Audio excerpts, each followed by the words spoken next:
নমস্কাৰ মোৰ অন্য এটা ভিডিঅ'ৰ মাজলৈ আপোনালোকক স্বাগতম জনাইছোঁ। নতুন বছৰে সকলোৰে জীৱনত সুখৰ বাৰ্তা কঢ়িয়াই আনে। এনে পৰিস্থিতিত মানুহে ইয়াৰ বাবে আগ্ৰহেৰে অপেক্ষা কৰি আছে। নৱবৰ্ষৰ উপলক্ষে একাংশই বজাৰ কৰিবলৈ যায় আৰু কোনোবাই ভ্ৰমণৰ পৰিকল্পনা কৰে। বাস্তুশাস্ত্ৰ অনুযায়ী এই দিনটোত কিছু বিশেষ কাম কৰিলে গোটেই বছৰটো সুখ আৰু সমৃদ্ধিৰ লাভ কৰিব পাৰি। এই সময়ত ময়ূৰৰ পাখি কিনাটো অতি শুভ।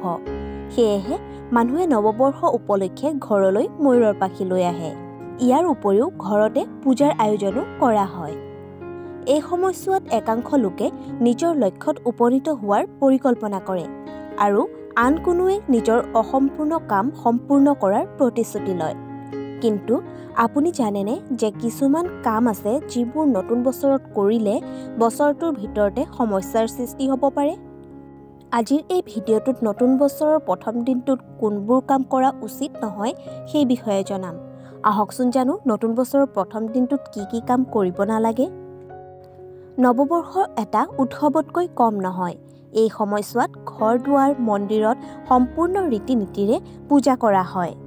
সেয়েহে এই দিনটোত সকলোৱে ঘৰখন পোহৰাই তুলিব লাগে। ভুলতেও আপোনাৰ ঘৰখন নৱবৰ্ষৰ প্ৰথম দিনটোত আন্ধাৰ হৈ থাকিবলৈ নিদিব। তেনে কৰাটো অশুভ বুলি মনা হয়। নৱবৰ্ষৰ প্ৰথম দিনটোত ঘৰ আৰু পৰিয়ালত শান্তি বজাই ৰাখক। কাৰো লগত তৰ্কত লিপ্ত নহ'ব। বছৰৰ প্ৰথম দিনাই কাজিয়া কৰিলে গোটেই বছৰটো ঘৰত ঋণাত্মক শক্তিৰ প্ৰভাৱ পৰে বুলি বিশ্বাস কৰা হয়।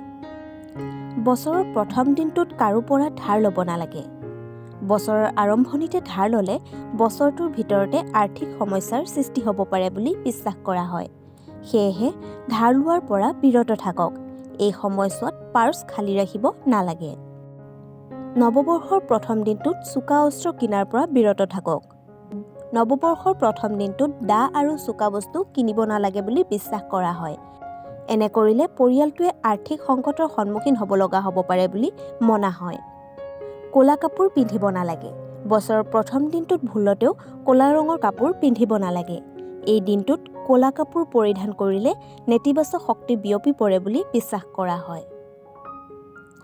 আশা কৰোঁ ভিডিঅ'টো চাই ভাল পালে। যদি ভিডিঅ'টো চাই ভাল পালে তেন্তে লাইক, কমেণ্ট, শ্বেয়াৰ আৰু চেনেলটো ছাবস্ক্ৰাইব কৰিবলৈ কিন্তু নাপাহৰিব।